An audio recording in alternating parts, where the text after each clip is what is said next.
Hi guys, I'm Ben. And I'm Nathan. Welcome back to the Pride of Villa. Today we've joined up. I'm going to have a little bit of a discussion about Aston Villa versus Burnley. Obviously, it finished 0-0, and although you can look at it and say it was, a good performance, the effort was there. I think for both me and Nathan, when I say it was poor in the aspect of simply it had to be 3 points. It should have been 3 points. So today we're just going to go through our thoughts on that and basically do like a mini review and just see what we think. So if you are going to enjoy this video and I'm welcoming back to the channel, give us a like, subscribe. Honestly, let's get the like spike going. Like spike. We love Zoom calls. Follow us on our social pages. Do share the button around. And without further ado, let's get straight into it. So Nathan, Aston Villa 0, Burnley 0. Quite frankly, a missed opportunity here. And yeah. Going into the game, we both said it's going to be 3 points. I know you predicted 3 points. Yeah. It's just a really weird way to look at it because I know some people look at it as like, although it should have been a win, we dominated the whole game for the 90 minutes. For me, it was just probably the worst 90 minutes of football just because of the fact that it should have been a win. And what we saw was, apart from Grealish, no one scoring goals. But what did you make of it? It's like too many missed chances. Obviously, you look at the stats and everyone will be like, how did we not win that? I think it was 27 shots on target. Was it? I'm not too sure. It was 27 shots and then shots. Yeah. We should be winning things like that. So you see Burnley, they are basically a championship team, the way they're playing. Yeah. So really, we should be getting 3 points. Don't know how the hell we didn't, but they'll take that 1 point and they'll really, that's a really good point for them right now. Obviously, it took them out of the relegation. I'm not too sure if they're still out of it, but we gifted them that 1 point, and it's disappointing from us. But I'm not really that angry about it because yes, we have got a point from it, but we should have got the 3 points. It's just like El Ghazi. We all wanted him to start. Well, I know I did, but he couldn't finish it. But at least now he's not just shooting anywhere. He's actually shooting at the goal because obviously last season that was one of the problems with him. We weren't actually shooting at the goal. But I'm only looking at the positives on this one. It's just 0-0 though. It's just so boring. But I don't know what else to say. I think we'll break it down in terms of looking at the positives and then we'll look at the negatives. I think overall, I said it best in my tweet. I think, although to me it was the worst 9 minutes of football we played this season, just because simply put, it should have been a win. And Burnley really didn't come to score any goals. They just came to try and get a point and try and not do much. And for really, the whole 90 minutes we dominated that game, and then we're getting the chance. So many chances are cleared off the line. Burnley get the chance here or there, but overall it's just been us, and it's just really frustrating to watch it, because you're sitting there, you see the issues, and it's as you said, you can look at the positives, but it's a missed opportunity. We could have been perhaps 7th place with 2 games still ahead of everybody, but it's the fact that we let it slip. We're now mid-table. Man City are currently playing. They're winning 1-0 against Southampton, so they'll be going above us. Burnley did manage to slip out of the relegation zone now because of that point and managed to continue some form after beating Arsenal. But it's the fact that it's just been a missed opportunity, and quite frankly, it should have been 3 points. But it's as you said, we'll look at the positives. I think, in terms of performances, again, I think we've got to look at Emi Martinez, absolutely superb. Yeah. We've got to look at players coming in. I thought Elmo did a decent job. I still think Gilbert really should be the first choice after. Exactly. I don't understand what's going on there. I don't know. Perhaps he just doesn't favour him, because I was thinking about it. Although performance-wise, I don't get why you wouldn't choose Gilbert. You look at his stats, assists and goals. He hasn't really provided as much as El Mohammadi, sorry. And it seems, but I think in that case, El Mohammadi does offer a bit more. He's experienced. He's not a bad defender. He's got brilliant crossing on him when he wants to, sure. And for me, Gilbert just, although the commitment and passion's there, I just don't think perhaps we'd seen what we would have liked to see when he originally came in.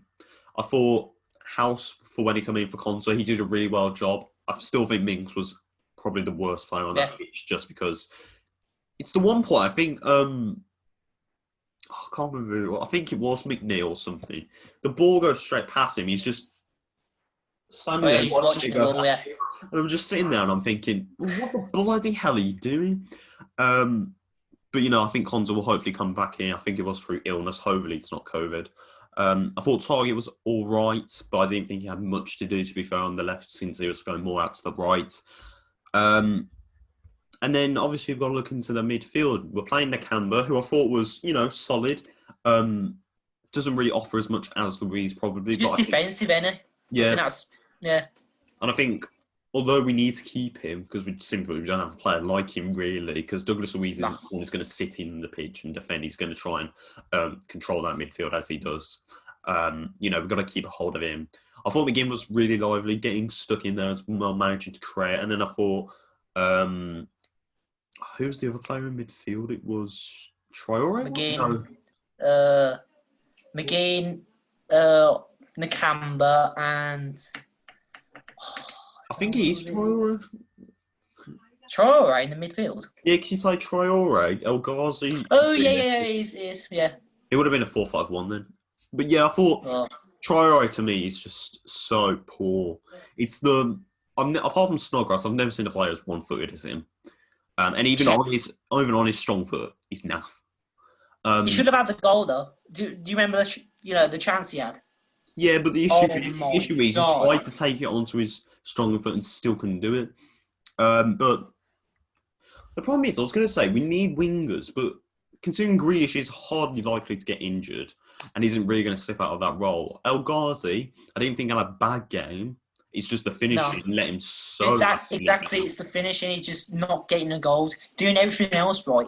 He's just going for the goal. It's just awful. But I said, if you want to start him and, see what he can be like, try to get goals out of him, it would be a game like Burnley and he's still not doing it against Burnley. So who are you going to start him against now? Like West Brom? I don't think... Well, I think you can. West Brom lacks so much quality. But... I think Traore is... I guess you can give him time just because it's his first season. But I think really he needs to start improving now. I think El Ghazi for me... I don't know what everyone sees in him. Yeah, I think El Ghazi for me, I do feel like there's a bit of a change, and I'd like to think that we are going to see, the first season when we had him in that second half. But I think, again, it's going to take more game time for him. Trezeguet, I hope he comes back. But again, with Trezeguet, the work rate's there, it's 100%, but he's finishing again. So it's the issue of, do we buy in to another winger to play on the right, even though, considering Grealish is never going to get subbed off, is it worth investing in a winger if we've already got through? So we need to look at that. We've got the money, haven't we? Well, yeah, we've got the money, but I just don't think it's, as much as I'd like one, I think you've got to be realistic and say, well, we've got three wingers out there. Grealish ain't going to get subbed off or injured, really. And even so, we have cover for him, so it's not really a case. I thought Grealish was probably the man of the match just because he was the one creating the chances. And I would have liked to see him get a goal, considering what's been happening with him over the past 2 weeks. You silly idiot. And then we come on Dirty boy. And then we come on to Ollie Watkins, who's... I want Wesley. After watching that game, the whole up play. Ben, I had a dream about Wesley.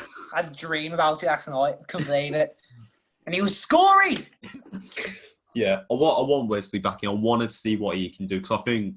for me, I understand with the service. Again, it's the same with Wesley. You argue with him. And although Watkins does look a bit more lively and a bit more all-rounded than Wesley, I think my issue is we're not seeing enough to warrant him starting. And I thought when Davis come on, which I think was the right decision, you move him out wide to the right and play Davis down the centre, because I think that was the right idea there.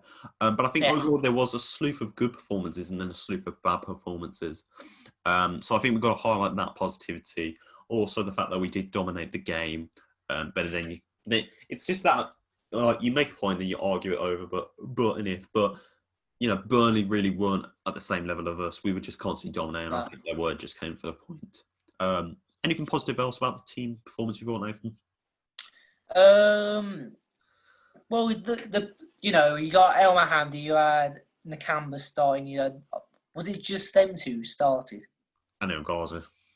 And El Ghazi, yeah. And House. At the end of the day, it was a test for them, and did they pass it? I'd say El Ghazi sort of passed it, obviously in fully there. Nakamba passed it because obviously I see Nakamba's definitely someone really good for the bench because obviously if you put him on, you put him on where you're comfortably winning the game. So you're putting him on and then he's gone defensive while you're laughing. Go.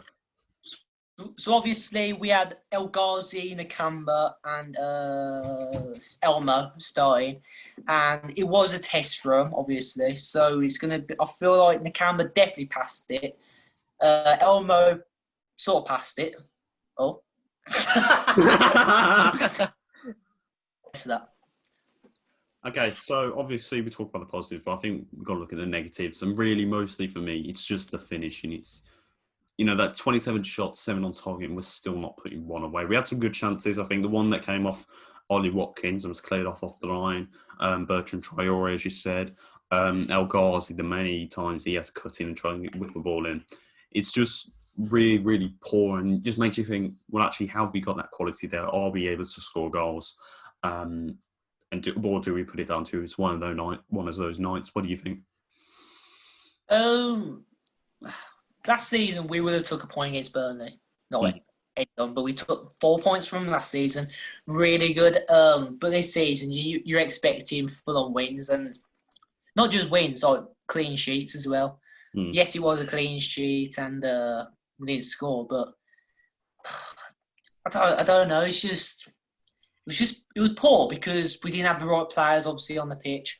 If you had the likes of Mike Cash, who else got sent off last? Douglas, obviously, and Barkley. I feel like with Barkley's creativity, we would have won that 2-0, obviously. But I don't know. It's just really poor, wasn't it? But going into West Brom, you would have wanted to win that game, really comfortably, just to put them on edge. But I don't know. I'm still saying we're going to win that game. It's just we've got to have the right players. Also, we need Trezeguet back, Barkley back, obviously Douglas and Matty Cash back, and everyone needs to be 100%. Ollie Watkins needs to The thing I want to say this about Ollie Watkins, he has had, is it 6 goals now? Yeah. I think it's 6. So the first 3 were against a poor Liverpool side. Really good, sort of easy goals. The next one was against Southampton, penalty, sort of an easy goal, and it's just, and then the last 2, obviously, against the poor Arsenal side. So he hasn't actually got one of them goals against, a really good on-form team yet. So until he performs against one of those teams, I can't really say anything on him. But what I've seen so far, he's taking very easy opportunities to get the goals, and he's getting them, but we need him to show his form against teams we've got Chelsea, who are one of our best, in the league right now. Tottenham, teams like that. We need to see goals from him to see if he's actually really worthy for the club. But until he's done that, I don't really know what to say about him. What do you think? Yeah. I kind of agree. I'd like to see a game where Ollie Watkins is the man. He actually does something. I think we did see a little bit in Liverpool and a bit in Arsenal, but I think that was just down to Barkley. And I think really that's the problem with this team, the lack of creativity. Because I personally feel that without Barkley, Jack Grealish has to be the machine. He has to be part of it. He has to be the one that creates everything. Because of that, he has to come a lot deeper and create a bit more for the team. And whereas when you've got Barkley there and also the likes of Douglas Luiz, it means Jack can stay out on that wing and provide for the front 3, whilst Barkley and Luiz can create in the midfield and work together to try and push it forward. And I think really it's just right now it's not working, but I'd like to think, against the likes of West Brom, it is going to be a different result, as we say, and we are going to get the 3 points. Because let's be honest, although in the past 2 games they've had a bit of form, getting the draw with Man City, I think it was, although a loss, a decent performance against Newcastle. And then considering they've now brought in Sam Allardyce, you'll think they'll be expecting some sort of reaction, a bounce back from that, which we could be seeing a different West Brom side. But for me, I'd like to think Barkley's going to be fit. I don't think he is. I think we are just going to have to rely on what we have. But hopefully we can bring in Luiz and we can bring in Cash back, and hopefully it's Konza. But overall, I think the problem is he just needs to be they're just going to have to turn up simply put. It's not really something, although you can work on training pitches and you can teach them to improve the finishing, when it comes down to it in those 9 minutes, your head's going to be in a different place. So I really think it's just, we're just going to have to put it back beside us, although it was not what we wanted. Simply, we just go again on Sunday and hopefully get those 3 points against West Brom. Who would you say is your man of the match? Well, I've got to give it to Martinez. Got to give it to him. The man is amazing. Like, how is he like not top goalkeeper in the league or even like competing in the world? Like, come on. Well, He is. we've got the most clean sheets in the league, so I've got to imagine exactly 6 clean sheets. Yeah. The man is amazing. Yeah, I think I can see where you're coming from. I'll just go for Jack Grealish just because he's so disciplined, so focused on the game. He's really the only one creating anything for the team. So I think without him, we could have been seeing perhaps even a different result at the end of the night. And I just think, although Martinez was a real good saver on the night and against Wolverhampton Wanderers, I think that was his best game, I would say, against Wolves. That was amazing. I counted I think it was 8 blocks. It was just amazing from him. I don't know. It's just we're in such a good position this season, and I'm just excited for each game now. Like last season, we would have gone against Man United or something, and we would be like, never lost, whatever. But now we're like, we can't actually beat them. So once we have all these players that we've got hold of now, Barkley and that, if you have Barkley and Grealish, you've got a good sense of creativity on your side. Anything could happen, but it's just such a good turnaround from last season, and it's just nice that we're disappointed about a point against Burnley. It's nice that we're not like, wow, we actually got a point. That's amazing. So we're disappointed, and that's good from the fans. But going into this West Brom team, Sam Allardyce, he hasn't been in it for 3 years, and I don't think he's had that much time to get the West Brom players backing him to beat us. I don't think they're going to beat us at all. Yes, he is known for not being relegated, so that's one of the reasons I'm saying they're actually not going to get relegated this season. Really? I do feel like I feel like they're going to get 17th, just about 16th if they put the graft in. If they still had their last manager, I'd say they're relegated, but I don't know, with this manager and how they've been acting, they've got a point against Man City. You know what I mean? It's just anything can happen, but I will still keep to, who did I say? Fulham, Sheffield United and Brighton to go down. Yeah. Because I'm saying for Sheffield United, it's just gone now. Yeah, they've lost too many games. I feel bad in a way because obviously I do like their manager, but it is what it is. Fulham, there's something about them. I feel like they came up too soon. Yeah. Yes, they are getting some good wins, but look last season, Norwich beat Man City 3-2. So their freak game could have been against Leicester winning there. You never know. Yeah. And obviously Brighton, they're playing well, obviously, but they're not getting the results purely because of VAR. So that's probably going to be one of the things that brings them down. But for us, I'm still going to say we're going to get 9th or 8th. I'm really confident about it, actually. It's just, we're going to just be around Arsenal. I feel like Arsenal will get around 9th or 8th. Well, Arsenal, they ain't going to go. Yeah, they're just crap, aren't they? Sorry, but if they win tonight against Everton, who knows? I agree with you in that sense. I think we are just going to do over West Brom. I think we have more quality than them. Exactly. And not just because of the predictions, but I also do believe, we are just an all-around much better team. And although Sam Allardyce will be liking a bounce back, I just don't think he's going to get it because I think West Brom are just simply a really good championship team. That's all they are. I agree with you. Sheffield United going to go down. In some ways, it's the players they're buying. They're just not really good enough. Although there is no budget here and there good talent, I just don't think overall they're really. I said last season when they came up, they're not really Premier League, and I think now that second season syndrome, they're going to get it. Although I still hope they keep Chris Wilder because he's an absolute brilliant manager. Oh yeah, you got to keep him like what Norwich did. Yeah, get him back up. I think West Brom will go down because I just don't think they're good enough as well, and I don't think I've got a weird feeling about them. But you're giving them 40 million to work with, and it's not enough in the Premier League, especially now after we're buying bigger and better players. And I'm going to say Brian, I just don't see really the quality. They're not scoring. The players they're bringing are naff.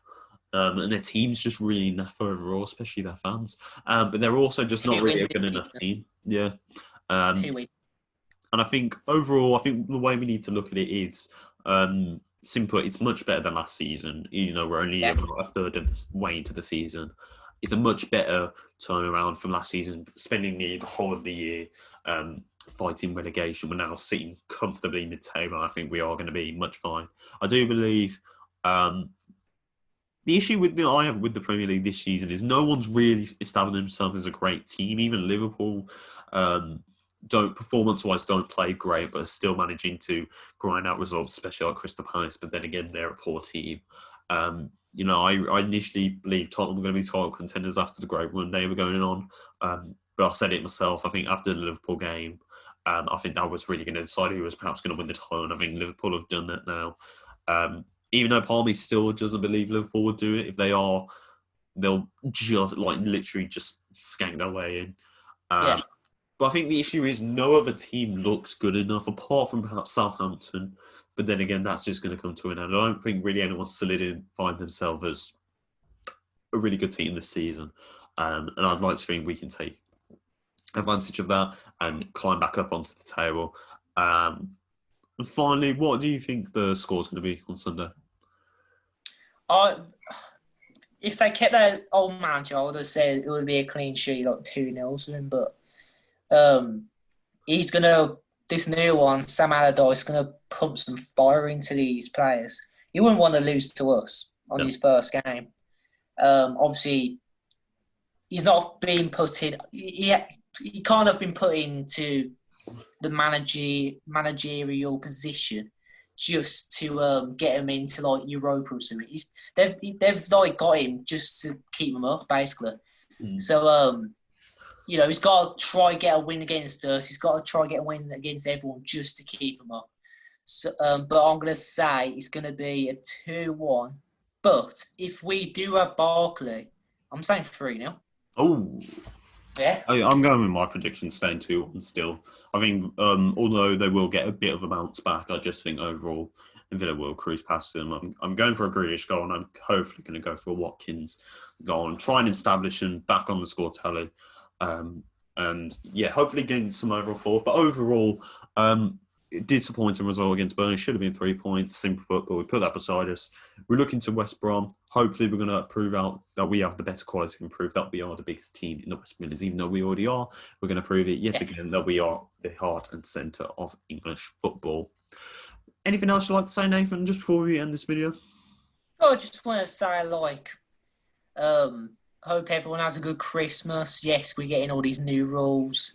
I think you got London going into tier 4, so basically no one in that region can breathe or even walk out their house because, you got the police outside. I'm sorry, but what's going on? I ain't been to the pub in 2 months. What do you mean? But, hopefully the football for the Villa fans is just keeping them, just keeping us sane. Kept us sane, and it's just amazing. But other than that, I just hope all this crap with what's going on just gets sorted out, at least by, April, something like that. So we can just go back to the football and just, live life. I can't believe how long it's been, to be honest. But I was just thinking the other day, this all started when we were literally just about to go watch the Chelsea game. Yeah. We were actually going to that one, but, maybe we will get that chance, but, just sad, innit? But, don't know how to say it. Obviously, we've got West Brom coming up, Crystal Palace. Is it Chelsea after that? I think it's Chelsea and then it's Man United. So I believe, so it's West Brom, Crystal Palace, Chelsea, and then we begin the new year with Manchester United. And a pretty difficult next 4 games after that. But yeah, I think after Chelsea, we'll focus that on separately. But without further ado, that's going to wrap up this video. Hopefully you did enjoy it. If you did, obviously, please smash the like button and comment down below what else you'd like to see. Please do tune in for our live reactions after West Brom, obviously. I'll be hopefully doing a video talking about players that we could be bringing in into the January transfer window, and overall more content back to the channel. You love it. Obviously, follow our social pages, please subscribe, and without further ado, he's been Nathan, I've been Ben. Up the Villa with the pride of Villa. We'll see you later, boys. Jimmy on the beat, boy.